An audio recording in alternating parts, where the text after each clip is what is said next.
Final नहीं है ये, ठीक है, क्योंकि मेरी स्ट्रेटजी है वो जरूरी नहीं है आप पे भी सही बैठे, ठीक है।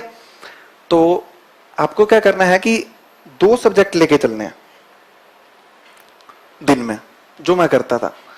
दिन में 2 सब्जेक्ट लेके चलने से क्या होता है कि एक तो मोनोटोनस शेड्यूल होता है ना जब अपना एक आयामी, तो बोरियत महसूस होती है। जैसे सुबह से हिस्ट्री पढ़े, एंशियंट एंशियंट एंशियंट, क्या यार ये आ रहा है, ये गुप्ता आ रहे हैं, चोल आ रहे हैं, वापस चोल आ गए, ये क्या सिस्टम है, तो क्या है कि परेशान हो जाता है।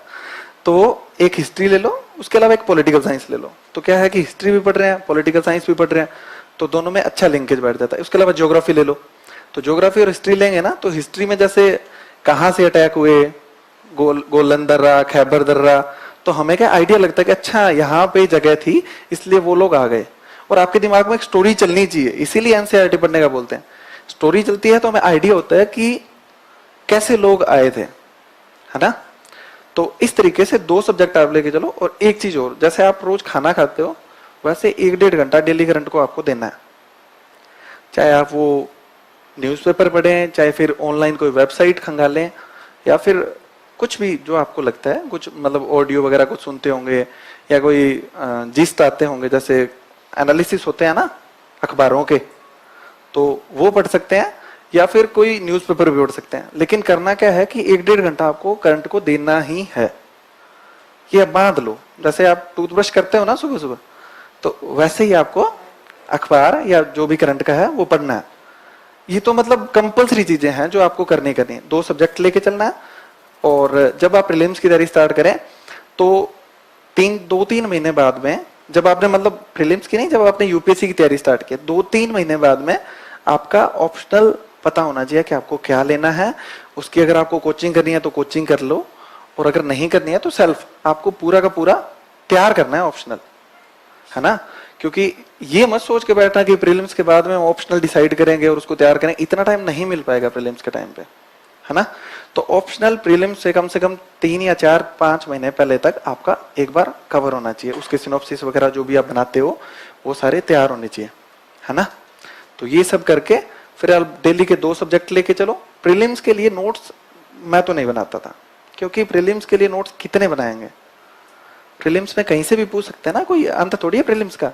तो प्रीलिम्स के लिए नोट मैं नहीं बनाता था। अगर किसी को लगता है कि उसे बनाने चाहिए तो टाइम बहुत ज्यादा लगेगा, बना सकता है, मैं बाइंड नहीं कर रहा किसी को, लेकिन प्रीलिम्स के लिए नोट्स नहीं बनाया जाए तो ही ठीक है ना। और जो भी मटेरियल पढ़ रहे हैं आप, एक तो अपनी आदत होती है कि हम लोग बुक्स पे बड़ा बिलीव करते हैं, बहुत सारी किताबें उठा के ले आएंगे, और लाइब्रेरी में या जो भी रूम में बैठते हैं ना, वहां पे इतनी इतनी बुक्स जब सजी होगी तभी हमें सुकून मिलता है कि हाँ यार अब ठीक है, अब पढ़ाई यूपीएससी वाले लग रहे हैं। तो ये बहुत ही गलत चीज है। बुक्स लेके आओ आप बहुत ही कम, एक तो सारी एक साथ मत लेके आओ कि सारे सब्जेक्ट एक साथ ले और पढ़नी स्टार्ट कर दी, वो बर्डन फील होता है कि इतनी सारी बुक्स है कैसे कंप्लीट होगी। आपने ज्योग्राफी स्टार्ट किया, ज्योग्राफी की बुक्स लेके आओ या नोट्स लेके आओ, आपकी कोचिंग के हैं तो उनको कंप्लीट करो पहले, और एक रीडिंग मारते ही दोबारा दूसरी रीडिंग मारो। क्योंकि एक रीडिंग मार के आपने पॉलिटी उठा ली, 15 दिन पॉलिटी में दिए, ज्योग्राफी खत्म, है ना। तो एक रीडिंग मार के दोबारा उसकी रीडिंग मारो, और उसमें दूसरी बार जब रीडिंग मारोगे तो उसमें कुछ निशान लगा लो कि ये टॉपिक्स हैं जो मेरे लिए बिल्कुल नए हैं। तो उन पे क्या है कि आपको फोकस करना है। उसके वो टॉपिक हैं जो आपको बिल्कुल भी नहीं आ रहे, उनके आप नोट्स बना सकते हो, क्योंकि जो आता है उसके नोट्स बनाना सही नहीं है, क्योंकि वो तो आपको आ ही रहा है, उस पर आप दोबारा लिख रहे हो, टाइम वेस्ट कर रहे हो, है ना। तो ये सब चीजें करनी है। और जब स्टोरी चल रही होती है तो एनसीईआरटी पढ़ते टाइम या नोट्स पढ़ते टाइम नोट्स में से क्वेश्चन बनाया करो, प्रीलिम्स और मेंस के दिमाग में चलने चाहिए।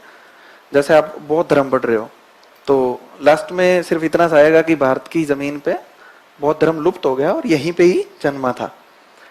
तो आपको ये दिमाग में आना चाहिए कि भारत की धरती से लुप्त क्यों हुआ, क्या रीजन थे, है ना।